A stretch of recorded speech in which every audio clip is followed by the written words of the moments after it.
ગઈકાલે આપણે એક અવયવની રીત જોતા હતા. એક જ દાખલો એવા કલમ ત્રણ રીતે થાય. ગણિતમાં કોઈ એક જ રીત એવું જરૂરી નથી. તમને જે સહેલી લાગે એ રીત કરી શકાય. પણ એક શરત છે કે જેમાં ચોક્કસ કીધું હોય રકમની અંદર જ કે આ જ રીતે ગણવો તો એ રીત ફરજિયાત થઈ જાય. નહીંતર એક જ દાખલો ત્રણ રીતે થાય છે. ગઈકાલે આપણે જોઈએ એમાં પહેલી બે રીત જોઈ હતી. સમીકરણનો ઉકેલ ત્રણ રીતથી. એમાં પહેલી રીત આપણે જોઈ હતી ત્રણ પદના ચાર પદ કરવાની રીત.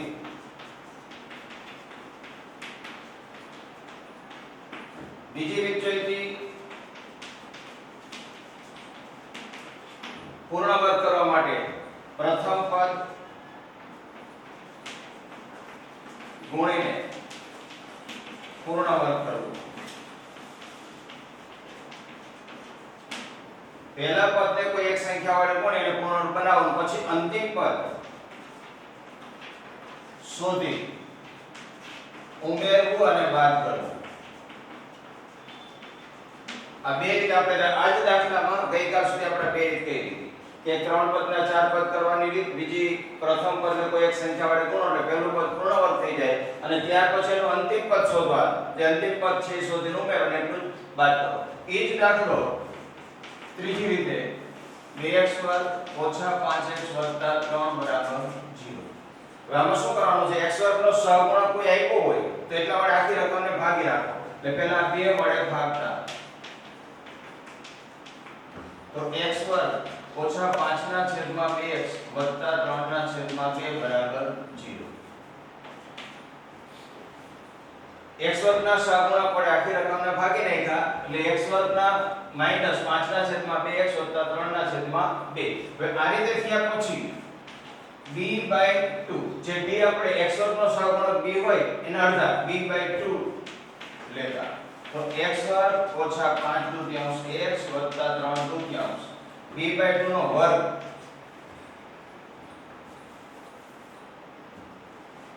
ઉમેરતા અને બાદ કરતા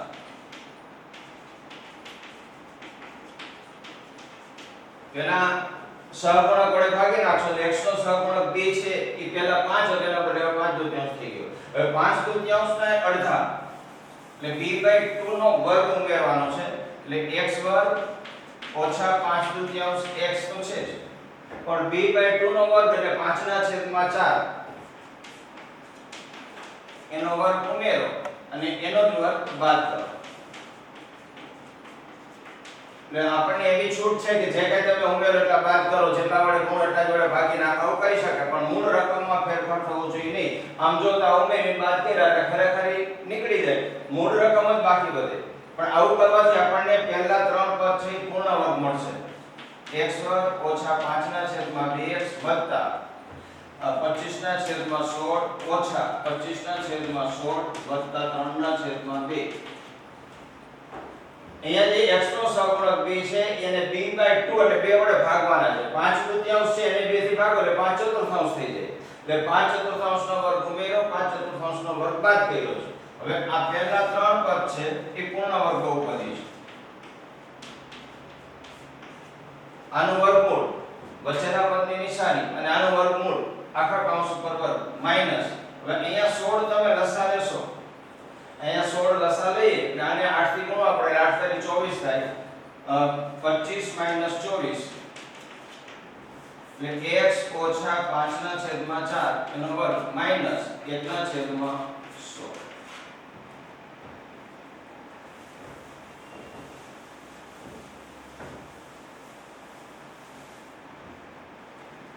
તેથી x ઓછા 5 ના છેદમાં 4 કૌંસ ઉપર વર્ગ માઈનસ આને કહેવાય 1 ના છેદમાં 4 એનો વર્ગ. હવે અહીંયા બે રીત થઈ શકે. એક તો બે પૂર્ણ વર્ગોનો તફાવત છે જે આપણે અવયવ શીખ્યા તે રીતે એકવાર વત્તા એકવાર ઓછા એ રીતે કરી શકાય અને બીજો આમ પણ કરી શકાય. x ઓછા 5 ના છેદમાં 4 એનો વર્ગ બરાબર પેલી બાજુ લઈ જાઓ. આ 1 ચતુર્થાંશ છે એનો વર્ગ પેલી બાજુ ગયો તો પ્લસ થઈ ગયો. હું આના વર્ગમૂળ કાઢી નાખીશ. આનું વર્ગમૂળ વત્તા કે ઓછા 1 ના છેદમાં 2. 1 ચતુર્થાંશ નું વર્ગમૂળ નીકળે પણ પ્લસ ઓર માઈનસ 2. એક વખત x ઓછા 5 ના છેદમાં 4 બરાબર 1 દુત્યાંશ અથવા x ઓછા 5 ના છેદમાં 4 બરાબર માઈનસ 1 1 ના છેદમાં 4 અહીંયા 4 છે.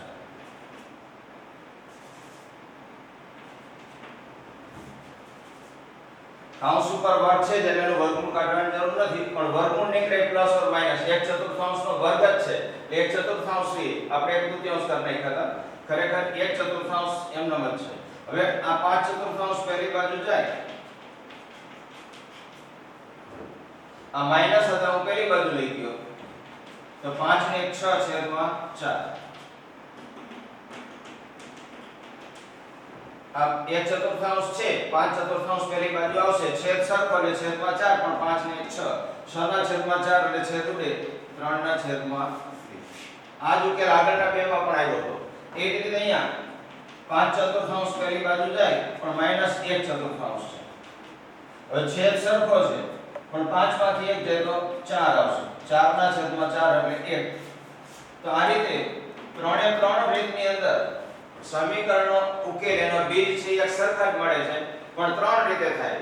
તમે ધ્યાન રાખશો તો આ જો દાખલો કેવડો થયો, એકને એક દાખલો સૌથી પહેલા અવયવીકરણની રીતે કરો તો 4 સ્ટેપમાં પૂરો થઈ જાય છે. બીજી રીતે કરી પહેલા પદને પૂર્ણ વર્ગમાં ફેરવી નાખો, અંતિમ પદ શોધી પછી એનો વર્ગ ઉમેરો અને બાદ કરો. અને આ ત્રીજી રીત છે જેને કહેવામાં આવે છે પૂર્ણ વર્ગ પ્રવિધિની રીત. જો તમને કીધું હોય તો ફરજિયાત કરવું પડે, નહીંતર આ રીત લાંબી થાય. ઘણી વખત ગણિતનું પેપર પૂરું નથી થતું આવો પ્રશ્ન આવે. કેટલાક વિદ્યાર્થીને પૂરું થાય તો કેટલાકને ન થાય. એનું કારણ આવું પણ હોઈ શકે કે જો આ દાખલો પૂછ્યો હોય એમાં કઈ સૂચના ન આપી હોય. આ દાખલો પરીક્ષામાં તમને પૂછ્યો છે એમાં કોઈ પરફેક્ટ ચોક્કસ સૂચના નથી કામ જ ગણો, તો સમજદાર વ્યક્તિ એક કહેવાય કે જે સીધા 3 પદના 4 પદ કરીને દાખલો કરશે તો ઝડપથી થઈ જશે અને સમય વધશે અને બીજા દાખલામાં સમય આપી શકશે. અને કેટલાક એ ભૂલ કરી જાય, મને આવડે છે પૂર્ણવર્ગ પ્રવિધિની રીત આવડે છે એમ કરીને રીત કરવા જશે તે દાખલો આટલો લાંબો થશે અને પરિણામ સ્વરૂપે તો દાખલો લાંબો થશે, ભૂલ પડવાની સંભાવના વધી જશે અને બીજા દાખલામાં તમે સમય ઓછો આપી હશો. તો આ જ રીતે આ એક દાખલો મેં કર્યો, જુદી જુદી ત્રણ રીતે થાય. આ જ રીતે તમે પણ જાતે પ્રેક્ટિસ કરો એટલે કે બાજુમાં ત્રણ રકમ લખી છે, ત્રણે રકમ આ જ રીતે થઈ શકે. એટલે તમારે આ ત્રણ દાખલા ત્રણ રીતે પ્રેક્ટિસ કરવાની છે. આપણને શું પૂછે નક્કી નથી એટલે આપણે ત્રણેયની પ્રેક્ટિસ કરવી પડે, પછી આપણને જે પૂછ્યું એ પ્રમાણે જવાબ આપી શકીએ. એટલે આ ત્રણ દાખલા એવા છે કે જેની તમારે અલગ અલગ ત્રણ જે રીતે આપણે કીધી એ રીત પ્રમાણેની પ્રેક્ટિસ કરવાની છે. હવે આજે ત્રણ રીત કીધી ને એમાં એક તો 3 પદના 4 પદ કરવાની રીત સીધી છે, પણ ax વર્ગ bx c બરાબર 0, a is not equal to 0, abc belongs to r. આ દ્વિઘાત સમીકરણનું વ્યાપક સ્વરૂપ છે. હવે આનું પૂછે આવી કોઈ રકમ જ ના આપે, x વર્ગ x ના સહગુણક કે અચળ પદ કઈ ના આપ્યો, પણ દ્વિઘાત સમીકરણનું વ્યાપક સ્વરૂપ જ આપે અને આના બીજ શોધવાનું કહે, ના બીજ મેળવો, જેને આપણે થિયરી કહી શકીએ. જેમ પ્રમેય હોય એવી જ રીતે આ પણ એક દ્વિઘાત સમીકરણનું વ્યાપક સ્વરૂપ છે, એના ઉપરથી એનો ઉકેલ કેવી રીતે મળે. તો એની બે રીત છે, બે રીત તમને બતાવી દઉં, જે સહેલી લાગે એ રીત તમે કરી શકો.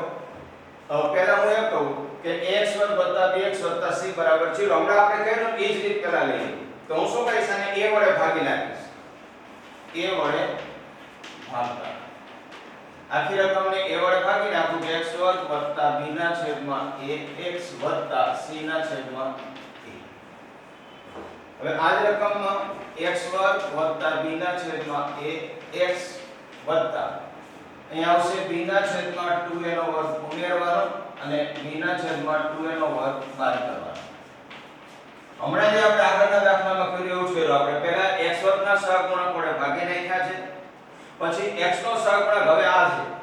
હવે આને આપણે b છે એવું સમજીએ તો આના અડધા કરવાના, b છેદમાં એના અડધા એટલે b ના છેદમાં 2a થઈ જાય, છેદમાં b આવશે એટલે b ના છેદમાં 2a નો વર્ગ ઉમેર્યો, b ના છેદમાં 2a નો વર્ગ બાદ કર્યો. તો આ થશે x વર્ગ b ના છેદમાં ax વત્તા b વર્ગ છેદમાં 4a વર્ગ ઓછા b વર્ગ છેદમાં 4a વર્ગ. હવે આ પહેલા ત્રણ પદ અને છેલ્લા બે પદ.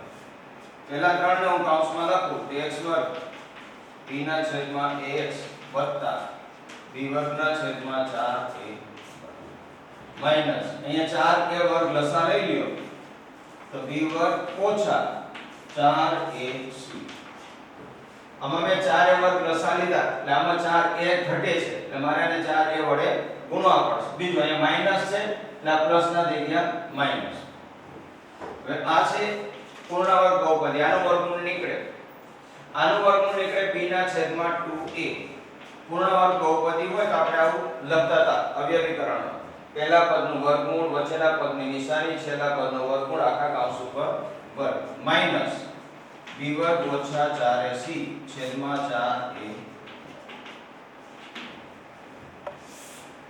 ફરીથી x વધતા b ના છેદમાં 2a કૌંસ ઉપર વર્ગ આ માઈનસ છે એને હું પહેલી બાજુ લઈ જાઉં તો b વર્ગ ઓછા 4ac છેદમાં 4a વર્ગ હવે આનો વર્ગ કાઢી નાખો તો સામે આપણે વર્ગમૂળ કરવું પડશે x વત્તા b ના છેદમાં 2a વર્ગ કાઢી નાખે એટલે સામે વર્ગમૂળ b વર્ગ ઓછા 4ac હવે 4a વર્ગનું વર્ગમૂળ નીકળે 2a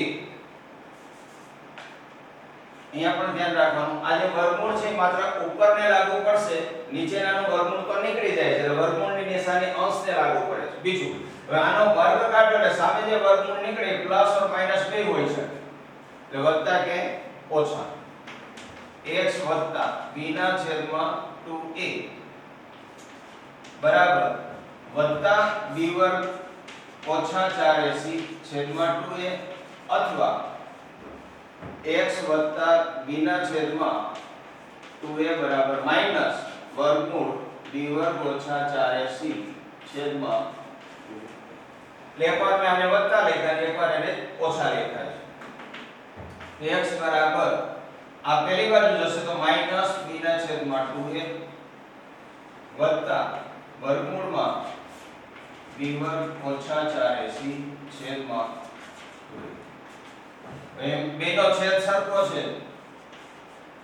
બંનેનો છેદ સરખો એટલે માઈનસ b વત્તા વર્ગમૂળ b વર્ગ ઓછા 4ac આ બાજુ કેટલું છે અહીંયા x બરાબર માઈનસ b ના છેદમાં 2a માઈનસ વર્ગમૂળ b વર્ગ ઓછા 4ac છેદમાં 2a અહીંયા પણ છેદ સરખો માઈનસ b માઈનસ વર્ગમૂળ b વર્ગ ઓછા 4ac તો આ રીતે દ્વિઘાત સમીકરણનું વ્યાપક સ્વરૂપ ax વર્ગ વત્તા bx વત્તા c બરાબર 0 જ આપણને આપી દે કોઈ આંકડા સહગુણકવાળા ના હોય અને આ જ રકમ આપ્યું હોય અને આપણને બીજ શોધવાના કીએ તો આ એક રીત થઈ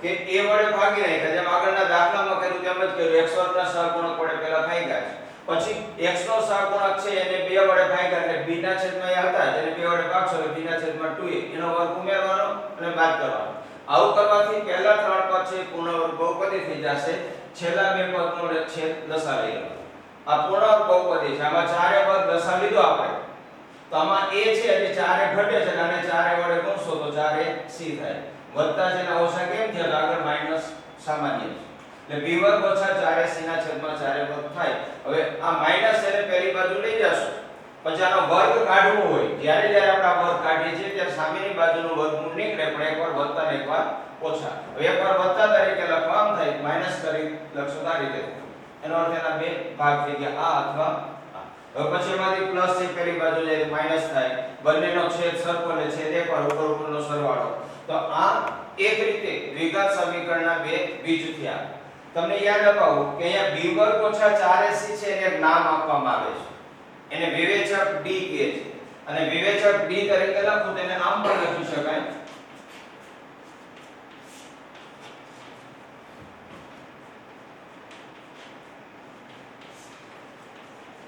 અહીંયા b વર્ગ ઓછા 4ac બરાબર b વિવેચક આવો એક શબ્દ વાપરવામાં આવે છે જે આ સૂત્ર મળે છે b વર્ગ ઓછા 4ac અને સંકેતમાં d અથવા ત્રિકોણ પણ દર્શાવે છે અને એને કહેવામાં આવે છે વિવેચક d હવે આ જ દાખલો બીજી રીતે જે કરવાનો છે એક રીતે આ કરી શકાય, આમ પણ કરી શકાય. બીજી રીતે આ જ સમીકરણ છે, આ જ થિયરી છે, એનો આપણે ઉકેલ શોધીએ. જવાબ એ નહીં જ આવશે, પણ બીજી રીત છે એ આપણે લઈએ. તો એ રીતે આપણે દાખલામાં તો કઈ રીતની આ જ દાખલાની અંદર આપણે ગણ્યા હતા ત્યારે કર્યું હતું. જ્યારે બીજી રીતે આપણે કઈ રીતે એમાં પ્રથમ પદને પૂર્ણ વર્ગ કરવાનો, પ્રથમ પદ પૂર્ણ વર્ગ થઈ જાય પછી અંતિમ પદ છે શોધવાનું, ઉમેરવાનું અને બાદ કરવાનું. દાખલા તરીકે આને પ્રથમ પદને પૂર્ણ વર્ગ કરવા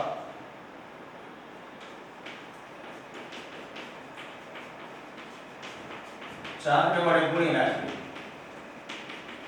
અને 4 વડે ગુણશું તો 4a વર્ગ x વર્ગ થશે. પણ 4a વડે આખી રકમને ગુણવાના છે.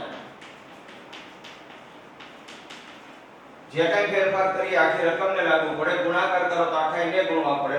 હવે આ 4a વર્ગ x વર્ગ છે પૂર્ણ વર્ગ થઈ ગયું. આનું અંતિમ પદ શોધશો તો અંતિમ પદ b વર્ગ આપણને મળશે.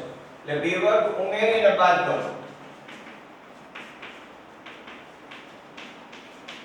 તો 4a વર્ગ x વર્ગ વત્તા 4abx વત્તા b વર્ગ ઉમેરી દો, b વર્ગ બાદ કરો. ખાસ એ ધ્યાન રાખજો, અંતિમ પદ શોધીએ છીએ તે પણ પૂર્ણ વર્ગ એ ઉમેરવાના અને બાદ કરવાના છે. બાદ કરવાના અને ઉમેરવાના એમ નહીં, અહીંયા માઈનસ કરશો ને અહીંયા પ્લસ કરશો એમ નહીં આવે. કારણ કે અંતિમ પદ પણ પૂર્ણ વર્ગ હોય, પાછું એ ધન હોય, એટલે ઉમેરવું અને બાદ કરવું આમ કહેવામાં આવે છે. એટલે પહેલા 3 છેલ્લા 2. આને હું આ રીતે લખી શકું.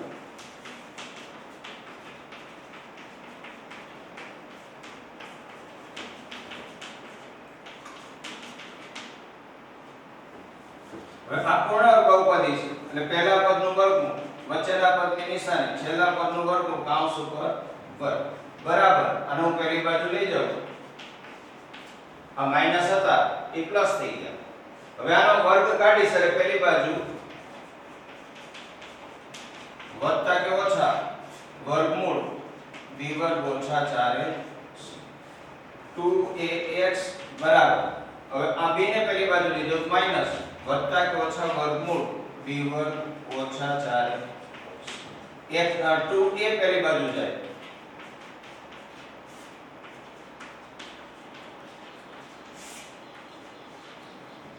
એટલે આ વર્ગ કાઢ્યો કે આનું વર્ગમૂળ થયું અને વર્ગમૂળ વત્તા કે ઓછા થાય. પછી વત્તા b પહેલી બાજુ લીધો તો માઈનસ p થાય અને વત્તા કે ઓછા વર્ગમૂળ b વર્ગ ઓછા 4 2a x નો સહગુણક છે એને પહેલી બાજુ લઈ જશો તો ગુણાકારમાંથી ભાગાકાર. આ સામાન્ય નિયમો આપણે આગળ શીખીને જ આવીએ છીએ. વત્તા તો ઓછા થાય, ગુણાકારનો ભાગાકાર થાય. જો અહીંયા જે જવાબ છે એ જ, અહીંયા જે જવાબ આપણે આવ્યો છે માઈનસ b વત્તા વર્ગમૂળ b વર્ગ ઓછા 4ac છેદમાં 2a.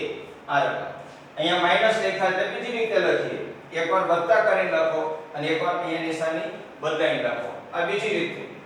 પહેલી રીત કરતા પણ આ સહેલી રીત છે. ખાલી પ્રથમ પદને પૂર્ણ વર્ગ કરી અને વચ્ચેનું પદ અંતિમ પદ શોધીને ઉમેરવું અને બાદ કરવું. એમાં જે આ b વર્ગ ઓછા 4ac આવે છે ને વિવેચક કહેવામાં આવે છે.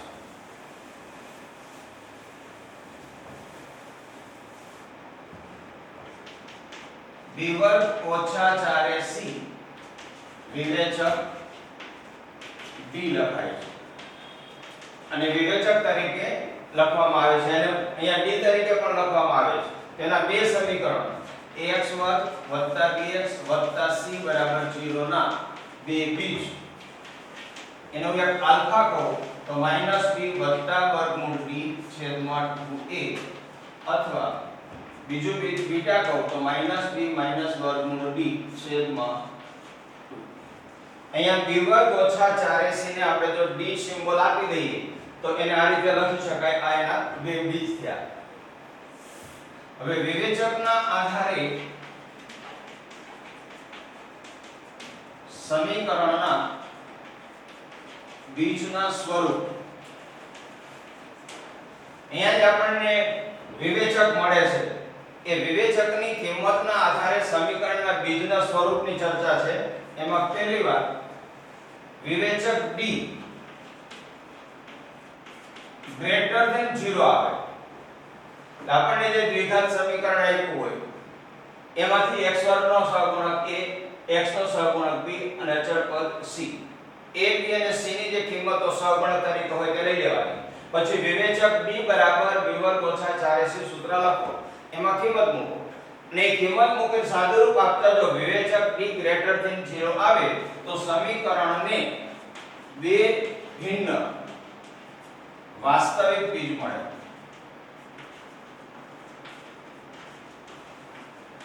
જો ગ્રેટર ધેન 0 એટલે કે ધન સંખ્યા મળશે તો બે ભિન્ન અને વાસ્તવિક બીજ મળશે.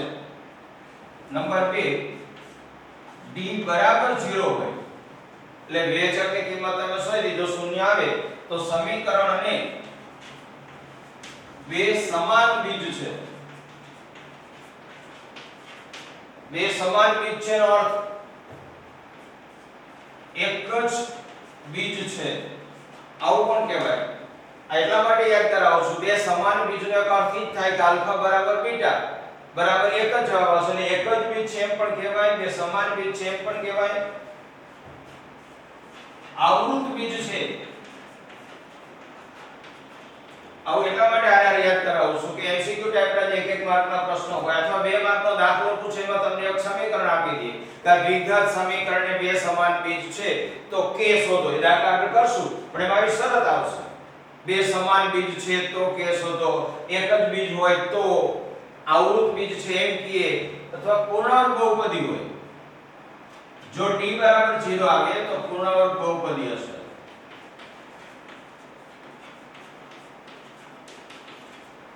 જો એકના ને એકના આવા જુદા જુદા અર્થ નીકળે છે. d બરાબર 0 એટલે કે વિવેચક 0 આવે તો આની ત્રણ શરત લાગુ પડે છે. સમાન બીજ કહેવાય, એક જ બીજ કહેવાય, એના બીજ આવૃત બીજ છે, એ પૂર્ણાંક બહુપદી છે. પછી આલ્ફા બરાબર બીટા બે સમાન બીજ છે તો આલ્ફા બરાબર બીટા થાય. થશે શું આમાં હું વિવેચક d ની કિંમત 0 મૂકું આ જ આલ્ફા છે આલ્ફામાં d 0 મૂકી દે શું થશે આ પદ નીકળી જશે એટલે વધશે કોણ -b ના છેદમાં 2a.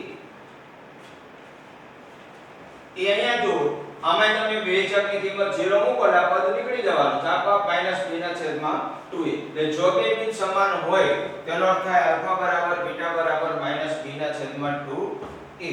પછી એક એની ત્રીજી શરત છે અને સહેલી છે. જો ઋણ આવે વિવેચક d ની કિંમત બે વાત કરી વિવેચક છે ત્રણ શક્યતાઓ છે. વિવેચક ગ્રેટર ધેન 0 એટલે કે ધન હોઈ શકે, વિવેચક d બરાબર 0 હોઈ શકે અને ત્રીજી શરત છે વિવેચક d લેસ ધેન 0 એટલે કે ઋણ માઈનસમાં હોય. જો માઈનસમાં આવશે તો સીધું જ કહેવાનું કે સમીકરણના બીજ અસ્તિત્વ ધરાવતા નથી.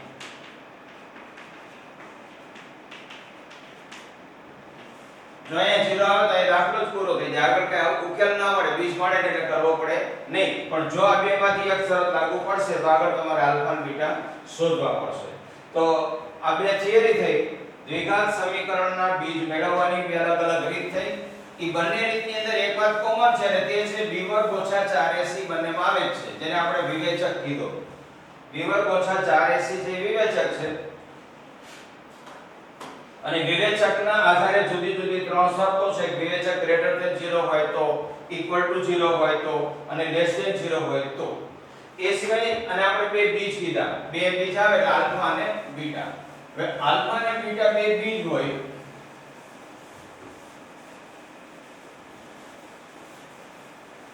એના ઉપરથી જુદા જુદા જે સમીકરણ બને છે જેનો ઉપયોગ ઇનડાયરેક્ટલી આવે એમાં બે બીજનો સરવાળો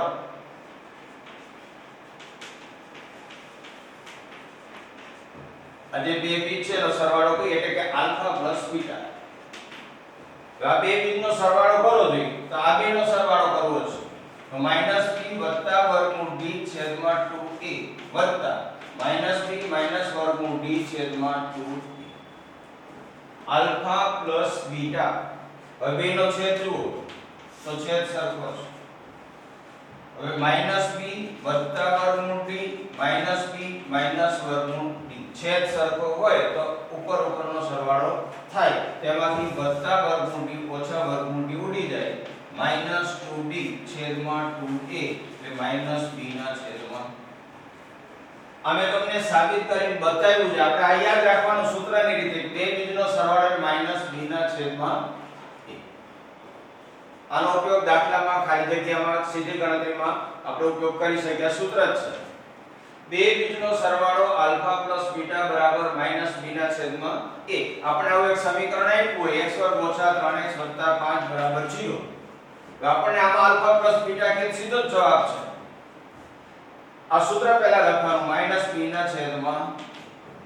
તો -b એટલે કોણ? તો આમાંથી જોઈ લેવાનું x નો સહગુણક છે b છે તો -3 છેદમાં a નો સહગુણક કાઈ નથી એટલે ઓછે ઓછે વત્તા 3 ના છેદમાં 1 એટલે 3.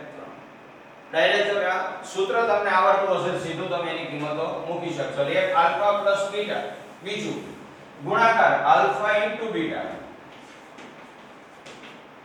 એનો જવાબ છે c ના છેદમાં a. એ આપણે બાજુમાં કરીએ. માનો કે આલ્ફા ના બીટા છે, હવે આપણે ગુણાકાર કરવો છે. આ આલ્ફા ઇન્ટુ બીટા.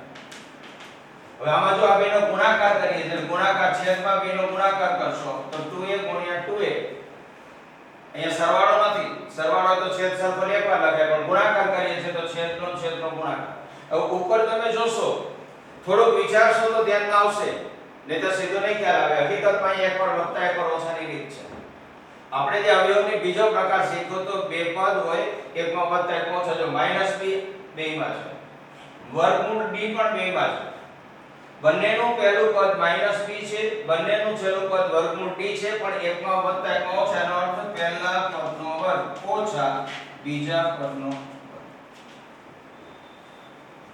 હવે આનો વર્ગ કરીશ તો વર્ગ હંમેશા વત્તા જ થાય. વર્ગમૂળ કરીએ તો પ્લસ ઓર માઈનસ, પણ વર્ગ હંમેશા વત્તા જ થાય. માઈનસ વર્ગમૂળ d નો વર્ગ એટલે વર્ગમૂળ નીકળી જાય. હવે b વર્ગ માઈનસ d, d નું સૂત્ર હતું b વર્ગ ઓછા 4ac. d એટલે આ સૂત્ર છે, વિવેચક કરો. હવે આ b વર્ગ માઈનસ b વર્ગ ઓછો છે વત્તા 4ac છેદમાં 4a વર્ગ. ફરીથી કહું, આલ્ફા ઇન્ટુ બીટા બેનો છેદ ગુણાકાર, પછી આમાં એકવાર વત્તા ઓછાની રીત લેશો એટલે પહેલા પદનો વર્ગ ઓછા બીજા પદનો વર્ગ. આ એનું સાદું રૂપ થયું. આ d એટલે વિવેચકનું સૂત્ર મૂક્યું આવડી એટલે વૈધા 4ac છેદમાં 4a વર્ગ. હજી ઉડાડો તો આમાંથી 4 અને 1 ઉડશે તો c ના છેદમાં. એટલે આપણે તો માત્ર આ સીધું યાદ રાખવાનું. તમને સમજાવવા માટે મેં આ ગણતરી બતાવી કે શું કામ આ થયું. તો બે બીજનો ગુણાકાર કરીએ તો c ના છેદમાં a. c ના છેદમાં એટલે અચળ પદના છેદમાં x વર્ગનો સહગુણક. અહીં આવશે માઈનસ x નો સહગુણક છેદમાં x વર્ગનો સહગુણક.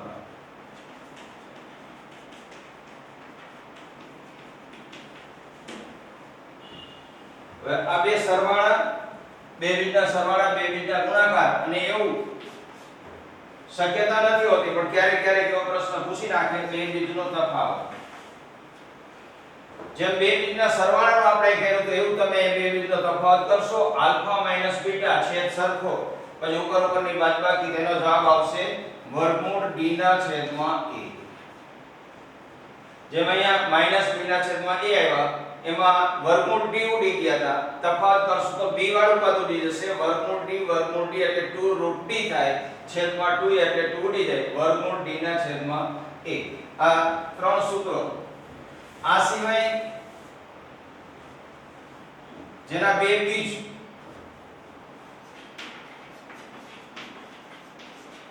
આલ્ફા અને બીટા હોય તેવું દ્વિઘાત સમીકરણ લખે એમ કે જેના બે બીજ આલ્ફા અને બીટા હોય એવું દ્વિઘાત સમીકરણ લખે એમ કે તો એ સમીકરણ થશે k કૌંસમાં x વર્ગ માઈનસ બે બીજનો સરવાળો ઇન્ટુ x પ્લસ બે બીજનો ગુણાકાર. એક આ સમીકરણ થશે x વર્ગ ઓછા બે બીજનો સરવાળો ઇન્ટુ x પ્લસ બે બીજનો ગુણાકાર. અને બીજું આમ પણ થાય x minus alpha x minus beta બરાબર 0.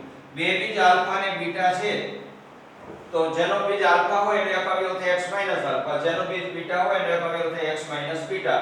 બે અવયવનો ગુણાકાર કરો એટલે આ જ સાદુરૂપ થઈ જાય. એટલે આ લખવાની બે રીત થઈ. મૂળ આ છે, આનું સાદુરૂપ આપીને આ પદ બનાવ્યું છે.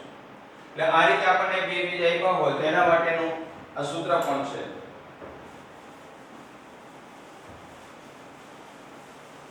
હવે આ જ દાખલા આના ઉપર આધારિત જેને આપણે વિવેચક કહીએ છીએ એને શ્રીધર આચાર્યએ દ્વિઘાત સૂત્રની રીત કીધી.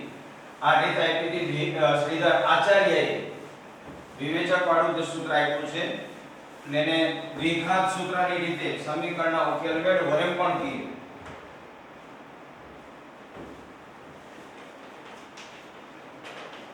દ્વિઘાત સૂત્રની રીતે સમીકરણના બીજ મેળવો આવું આપણને કહે તો એવી આપણે અમુક રકમ લઈએ.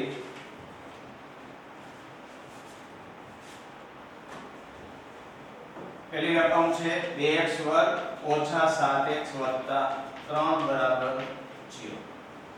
માનો કે આ દાખલો આપણને પહોંચાને દ્વિઘાત સૂત્રની રીતે જો ગણિત તમને આવડતું હશે એ વસ્તુ જુદી અને પાછું પૂછ્યું છે એ રીતે આવડવાનું. ઘણી વખત આપણે પેપર આપીને આવ્યા પછી ઘરે આપણે એમ કહેતા હોય કે મારું પેપર તો સરસ ગયું આટલા માર્ક્સ આવશે, પછી રિઝલ્ટ આવે ત્યારે માર્ક ન આવે અથવા થોડા સમય પછી તમે એકબીજાની સાથે બેસીને સોલ્વ કરવા જાવ તો ખબર પડે કે તમને પૂછ્યું હતું સૂત્રની રીતે અને તમે એના અવયવની રીતે દાખલો ગણીને આવ્યા એટલે માર્ક મળવાના નથી. તમને પૂછ્યું હતું પૂર્ણાંક બહુપદીની રીતે દાખલો અને તમે લખ્યું સૂત્રની રીતે તો માર્ક મળવાના નથી. તમને રીત બે આવડતી હતી પણ તમે પૂરી પ્રશ્નને સમજ્યા નહીં. રીત માંગી છે ધ્યાનમાં લીધા વગર તમે જવાબ લખી નાખ્યો એટલે તમને એમ કે મારો દાખલો થઈ ગયો છે, દાખલો થઈ ગયો છે પણ માંગ્યા મુજબ થયો નથી. તમારે ભાવનગર જવું હોય ને અમદાવાદની બસમાં બેસી જાવ તો ભાવનગર આવવાનું નથી, એના જેવું છે. હવે સૂત્રની રીત એટલે અહીંયા x વર્ગ નો સહગુણક a, x નો સહગુણક b અને અચળ પદ c પહેલા લખી દો. સૂત્રની રીત એટલે વિવેચકની રીત પણ કહેવાય. વિવેચક શોધીને બીજ મેળવો આમ પણ આપણને કહે તો પહેલા x વર્ગ નો સહગુણક x a, x નો સહગુણક b અચળ પદ c એટલે 2 - 7 અને 3. હવે વિવેચક b બરાબર b વર્ગ ઓછા 4ac આ સૂત્ર છે. હવે આમાં કિંમત મૂકશું તો b નો વર્ગ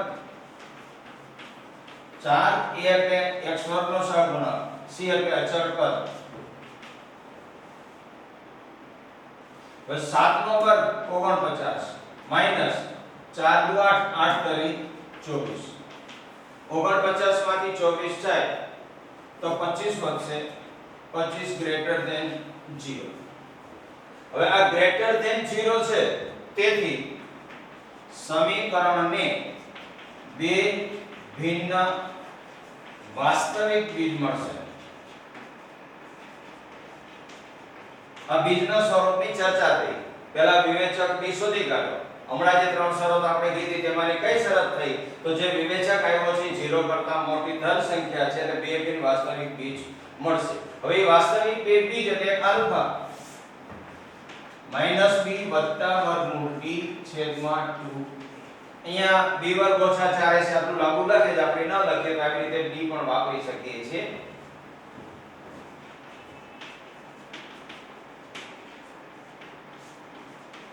આલ્ફા અને બીટા સૂત્ર. હવે આમાં એક કિંમત મૂકી દો. b એટલે કેટલા છે તો -7 વત્તા વર્ગમૂળ d એટલે 25 2 a એટલે 2. આમાં b ની વિવેચકની અને a ની કિંમત આપણે મૂકવાની છે. આપણી પાસે છે ઓલરેડી આમાં b છે a છે વિવેચક આપણે શોધ્યો છે. આ માઈનસ માઈનસ પ્લસ 25 નું વર્ગમૂળ 5 2 દુ 4. હવે તમે એ કહેશો 25 નું વર્ગમૂળ અગાઉ ઘણીવાર એવું કર્યું તો આપણે વર્ગમૂળ તો વત્તા ઓછા કાઢતા હતા પણ આપણે અહીંયા જ બે અલગ લખી નાખ્યા છે. એકવાર વત્તા ને એકવાર ઓછા બે આમ અલગ લખી જ નાખ્યા છે. એટલે અહીંયા એકવાર વત્તા એકવાર ઓછા કરવાની જરૂર નથી. 25 નું વર્ગમૂળ 5 7 ને 5 12 12 ના છેદમાં 4 એટલે 3 એવું જ અહીંયા આવશે.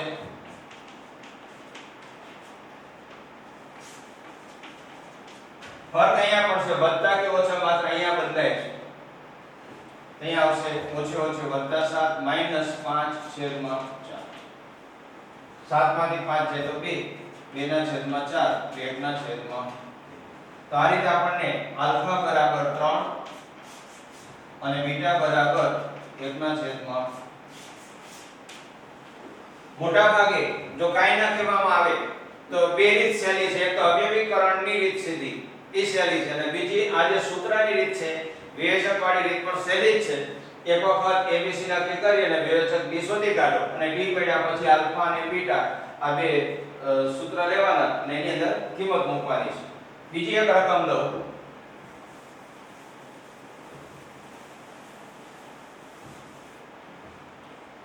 x² + 4x + 5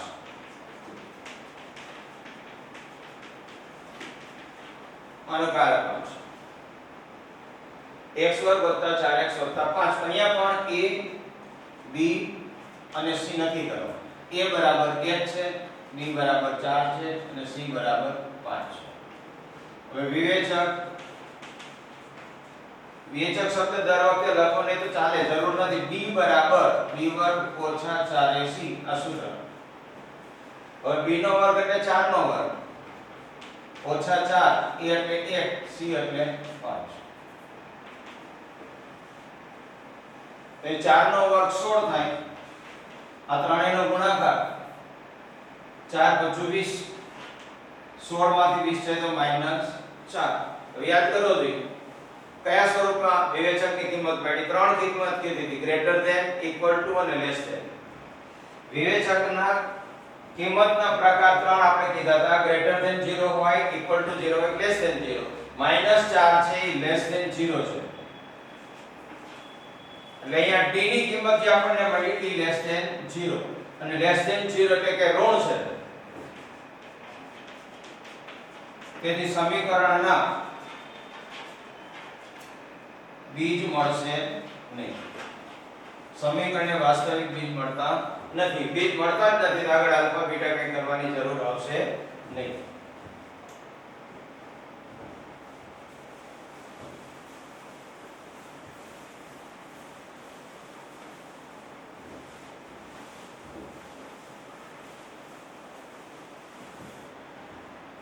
બીજી એક રકમ લઈએ 4x² + 4 વર્ગમૂળ 3x વત્તા 3 બરાબર 0. 4x² + 4 વર્ગમૂળ 3x વત્તા 3 બરાબર 0. અહીંયા પણ a બરાબર 4, b બરાબર 4 વર્ગમૂળ 3, c બરાબર 3. અલગ અલગ રીતની પ્રેક્ટિસ થાય એટલે પહેલા બી આપણે જોયા ગ્રેટર ધેન 0 આવ્યો, લેસ ધેન 0 આવ્યો. આમાં ચેક કરીએ કે વિવેચક d b² - 4ac. મિત્રો આ પણ યાદ રાખજો, સૂત્રો છે એ પણ પરીક્ષાની અંદર પૂછે. સૂત્ર પૂછે ને દાખલો ગણવો હોય તો પણ મને ઘણીવાર આશ્ચર્ય થાય કે d બરાબર વિવેચક b² - 4ac. આમાં શું ભૂલ પડે? તો આમાં ભૂલ પડે છે ઘણી વખત મિત્રો. આવું લખીને આવે છે, ટેસ્ટ લઈએ છે, પૂછીએ છીએ ત્યારે ખબર પડે b² - 4ac ની જગ્યાએ b² + 4ac લઈને દાખલો ગણ્યા કરતા હોય છે. ગણિત છે એમાં નિશાની પણ મહત્વની છે. નિશાની ઉપર તો દાખલા છે. જો અહીંયા તમે વસ્તા કરી નાખશો તોય નહીં થાય. બીજું 4ac ની જગ્યાએ નિયમના 2 આવું બધું મનગણત કરતા હોય છે. પણ સૂત્ર એ સૂત્ર છે, એની જ રીતે લખાવવું જોઈએ. b² - 4ac. આમાં b ની કિંમત એટલે 4 વર્ગમૂળ 3 એનો વર્ગ 4a એની કિંમત 4 c એટલે 3. હવે આનો વર્ગ કરો. 4 વર્ગમૂળ 3 છે ને આપણે વર્ગ કરશું તો કેટલા થશે? 4 નો વર્ગ થાય 16 અને વર્ગમૂળ 3 છે એનો વર્ગ કરો તો વર્ગમૂળ નીકળી જાય કે 16 તરી 48. 4 નો વર્ગ 16 થયો, વર્ગમૂળ 3 નો વર્ગ એટલે 3 થયા. 16 × 3 એટલે 16 તરી 48. હવે આ ત્રણેયનો ગુણાકાર કરો. ચોકે ચોકે 16 તરી 48. હવે 48 માંથી 48 જાય તો 0. અહીંયા વિવેચક d બરાબર 0 મળ્યા. યાદ કરો આ ત્રીજો પ્રકાર આવી ગયો. પહેલો પ્રકાર d ગ્રેટર ધેન 0 હોય તો, બીજો પ્રકાર d લેસ ધેન 0 હોય તો બીજ નથી. ત્રીજો પ્રકાર d બરાબર 0 આવે તો બે સમાન બીજ છે. તો બે સમાન બીજ મળશે, એનો અર્થ આલ્ફા બરાબર બીટા મળશે. તો આને આપણે સૂત્ર લખાયું કે જો બે બીજ સમાન હોય તો આલ્ફા બરાબર બીટા બરાબર માઈનસ b ના છેદમાં 2. કારણ કે આમાં વર્ગમૂળ d છે નીકળી જાય, આલ્ફા અને બીટા ના જે બે સૂત્રો છે માઈનસ b વર્ગમૂળ d, તો વર્ગમૂળ d વાળું પદ નીકળી જાય એટલે માઈનસ b ના છેદમાં 2a. એટલે માઈનસ b બરાબર છે 4 વર્ગમૂળ 3 a 2a એની કિંમત છે 4 માઈનસ b એટલે 4 વર્ગમૂળ 3 છેદમાં 2a એની કિંમત 4. હવે 4 અને 4 ઉડી જશે તો માઈનસ વર્ગમૂળ 3 ના છેદમાં 2 આ જવાબ આવશે. અહીંયા દ્વિઘાત સમીકરણ ખરેખર તમે જુઓ તો આ પૂર્ણાંક બહુપદી પણ છે. આ પણ મેં તમને લખાયું કે જ્યારે વિવેચક d બરાબર 0 આવે તો પૂર્ણાંક બહુપદી હોય, આનું વર્ગમૂળ નીકળે 2x, આનું વર્ગમૂળ સીધું ના નીકળે પણ વર્ગમૂળ 3, આનું 2x આનું વર્ગમૂળ 3 ગુણ્યા નિયમના 2 કરો તો મધ્યમ પદ થઈ જાય છે. એટલે 2x √3 કૌંસ ઉપર વર્ગની પૂર્ણ વર્ગ બહુપદી છે. જો આ રીતે પૂર્ણ બહુપદી હોય તો 2x વર્ગમૂળ 3 બરાબર 0 થાય. વર્ગમૂળ 3 પહેલી બાજુ જાય તો માઈનસ વર્ગમૂળ 3 થાય, બે છેદમાં આવે તો એનો જવાબ છે. પૂર્ણાંક બહુપદીની રીતે કરશો તો આ દાખલો એ રીતે થઈ ગયો. સૂત્રની રીતે કીએ, વિવેચકની રીતે કીએ તો આ થયો. બેનો જવાબ આવ્યો વર્ગમૂળ 3 ના છેદમાં 2.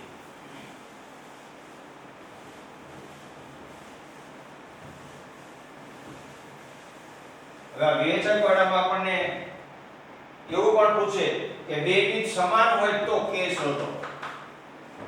વિવેચકની જ રીત ચાલે છે તો આપણે એમાં બીજી પ્રશ્ન આપણને ફેરવીને પૂછે, આપણને એમ કહે કે દ્વિઘાત સમીકરણના બે બીજ સમાન હોય તો કે શોધો. આપણે જે સમીકરણ આપ્યું હોય એમાં ક્યાંક ને ક્યાંક અચળ k તરીકે પણ આપ્યો હોય. દાખલા તરીકે આપણે એવું કહીએ કે 2x વર્ગ kx 3 બરાબર 0. આ એક સમીકરણ છે. આ સમીકરણના બે બીજ સમાન જો આપણને પહેલેથી આપી દીધો એટલે આપણી પાસે શરત છે બે સમાન બીજ હોય તો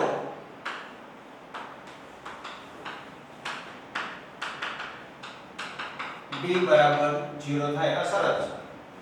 જો d બરાબર 0 આવે તો સમાન બીજ છે અને સમાન બીજ છે એનો અર્થ d બરાબર 0 છે. એનો અર્થ એ થાય કે b વર્ગ ઓછા 4ac બરાબર 0. હવે આમાં a બરાબર 2, b બરાબર k અને c બરાબર 3. અહીંયા b નો વર્ગ એટલે અહીંયા k છે, a તરીકે 2 છે અને c તરીકે 3 છે. તો આ થશે k વર્ગ ઓછા 4 દુ 8, 8 તરી 24. તો k વર્ગ બરાબર 24. હવે k નો વર્ગ કાઢી નાખો તો વર્ગમૂળમાં પ્લસ ઓર માઈનસ વર્ગમૂળ 24. તો આ શરત થઈ. k ની કિંમત આપણને મળી. જો બે બીજ સમાન હોય તો એનો ઉકેલ k બરાબર 24 આવ્યા. વર્ગ કાઢતા સામે પ્લસ ઓર માઈનસ વર્ગમૂળ 24. એટલે સમાન બીજ હોય તો એનો ઉપયોગ થાય. આવી આપણને રકમ આપે. બીજી એક રકમ લો 16x વર્ગ ઓછા 40x વત્તા m-1 છેદમાં 4 બરાબર 0. તો અહીંયા k ને બદલે m આપી દઈએ. આ રકમ છે એમાં k જોઈએ એવું જરૂરી નથી, એમાં અચળાંક તરીકે m મૂક્યો છે. આનો આપણે ઉકેલ શરત એના જ છે. શરત જો યાદ રાખશો એટલે આ બધી વસ્તુઓ દાખલા ગોખવાના નથી. ગણિત ગોખીને ન થાય. ગણિતના સૂત્રો અને શરતો આવી તમે પાકી કરશો એટલે ગણિત આવડવાનું. પણ શરત અને સૂત્ર પાકા કરવા પડે પહેલી વાત છે. અહીંયા a બરાબર 16, b બરાબર -40, c બરાબર m-1 ના છેદમાં 4. હવે સમાન બીજ હોય તો b બરાબર 0 આ શરત છે. એટલે કે b વર્ગ ઓછા 4ac બરાબર 0 આ શરત છે. આમાં b ની કિંમત મૂકશું તો -40, a એટલે 16 અને c એટલે m-1 ના છેદમાં 4. આ b નો વર્ગ ઓછા 4 a અને c ની કિંમતો મૂકી આપણે ઓછા 40 છે પણ એનો વર્ગ કરશો તો પ્લસ થઈ જવાનો 1600 40 નો વર્ગ 1600 આ 4 અને 4 આ મૂકી શકે માઈનસ 16 કૌંસમાં m માઈનસ આ 40 નો વર્ગ 1600 માઈનસ ના માઈનસ આ 4 અને 4 ઉડી શકે આ ત્રણેય ગુણાકારમાં છે તેથી એટલે આ ઉડાડ્યા તો 16 અને m માઈનસ 1 વધ્યા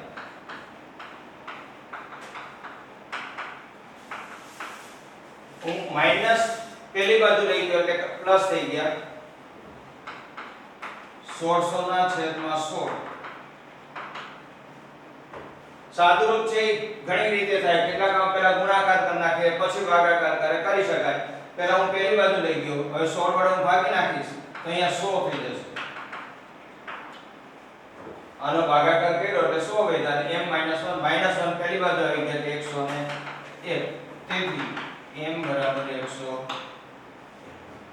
તો આ રીતે એક ને એક વાત અલગ અલગ રીતે આપણને પૂછે સૂત્રની રીતે બીજના સ્વરૂપની ચર્ચા કરીને બીજ શોધો વિવેચક સમાન બીજ હોય તો k શોધો એક બીજી વાત છે તે કહું આવી જ રીતે છે બે બીજ પરસ્પર વિરોધી હોય તો બે બીજ પરસ્પર વિરોધી હોય તો k શોધો આપણે એક સમીકરણ આપ્યું છે 9x2 k - 1 x માઈનસ 1 બરાબર આ દ્વિઘાત સમીકરણ જ છે પણ દ્વિઘાત સમીકરણના બે બીજ પરસ્પર વિરોધી છે હવે પરસ્પર વિરોધી હોય તો b બરાબર 0 થાય પહેલા આપણે એ કહી શકીએ કે બે બીજ વિરોધી છે એનો અર્થ શું થાય વિરોધી બીજ અને વ્યસ્ત બીજ વ્યસ્તમાં ગુણાકાર 1 થવો જોઈએ બે સંખ્યા પરસ્પર વ્યસ્ત છે એનો અર્થ દાખલા તરીકે તમને એમ કહું કે 5 ના વ્યસ્ત બોલો જોઈએ તો તરત તમે નોંધા કરશો 1/5 વ્યસ્ત કરવા એટલે અંશ છેદને ઉલટાઈ રાખવાના 3/2 તો તરત જ એનું કહેશો 2/3 3 દૂત્યાંશ એનું વ્યસ્ત 2/3 અંશ છેદ ઉપર નીચે થઈ જાય 3/5 તો 5/3 પણ ખરેખર આમ લખી નાખીએ જે આપણે પાકું કરી લીધું ગોખી નાખ્યું છે કે વ્યસ્ત એટલે અંશ અને છેદને ઉલટાવી નાખવાના પણ ખરેખર એવું નથી જો આ બેનો ગુણાકાર કરશો ને જે બે વ્યસ્ત છે એનો ગુણાકાર કરો તો 3 3 ઉડી જાય 2 2 ઉડી જાય 1 થઈ જાય આ બે વ્યસ્ત છે આ બેનો ગુણાકાર કરવો જોઈએ એટલે વ્યસ્તનો અર્થ એ છે હકીકતમાં વ્યસ્તની વ્યાખ્યા છે જે બેનો ગુણાકાર 1 થાય એ વ્યસ્ત કહેવાય એમ બે વ્યસ્ત વિરોધી સંખ્યા છે વિરોધી સંખ્યા તમને લખવાનું કે તો પ્રાથમિકમાં આપણે આવું શીખાવું કે 5 ના વિરોધી તો કે -5 -11 ના વિરોધી તો કે +11 અહીંયા વિરોધી એટલે આપણે ઉભોકી નાખ્યું વિરોધી હોય તો નિશાની બદલવાની વત્તા હોય તો ઓછા ઓછા હોય તો વત્તા હવે હકીકતમાં આ બેનો સરવાળો કરો જોઈએ જે બે વિરોધી સંખ્યા લીધી તેનો સરવાળો કરો તો 0 થશે -11 ને +11 નો સરવાળો કરો જોઈએ એટલે કે જેનો સરવાળો શૂન્ય થાય એને વિરોધી કહેવાય આપણે આવું ના યાદ રાખતા આવું ગોખી નાખ્યું કે વત્તાના ઓછા વત્તા કરો તો વિરોધી થઈ જાય અને ઉપર નીચે ઉલટાવી નાખો તો વ્યસ્ત થઈ જાય તેમ આપણે એવું કહી છે કે બે બીજ પરસ્પર વિરોધી છે એનો અર્થ એનો સરવાળો 0 થાય જો બે બીજ વિરોધી હોય તો બે બીજનો સરવાળો શૂન્ય થાય અને બે બીજનો સરવાળો શૂન્ય થાય તો -b ના છેદમાં એ બરાબર 0 થાય આ સૂત્ર હવે છેદમાંથી પેલી બાજુ જશે તો 0 થશે મેં આ સમજાવ્યું આપણે યાદ આટલું જ રાખવાનું આ મેં સમજવા માટે તમને કીધું પણ યાદ રાખો બે બીજ પરસ્પર વિરોધી હોય તો b બરાબર 0 આગળ જે જુદી જુદી નોંધ કરી હતી alpha plus beta alpha minus beta alpha into beta એ રીતે બે બીજનો વિરોધી હોય તો b બરાબર 0 થાય આ શરત તમે યાદ રાખો અને સીધું જ લખો કે બે બીજ વિરોધી હોય તો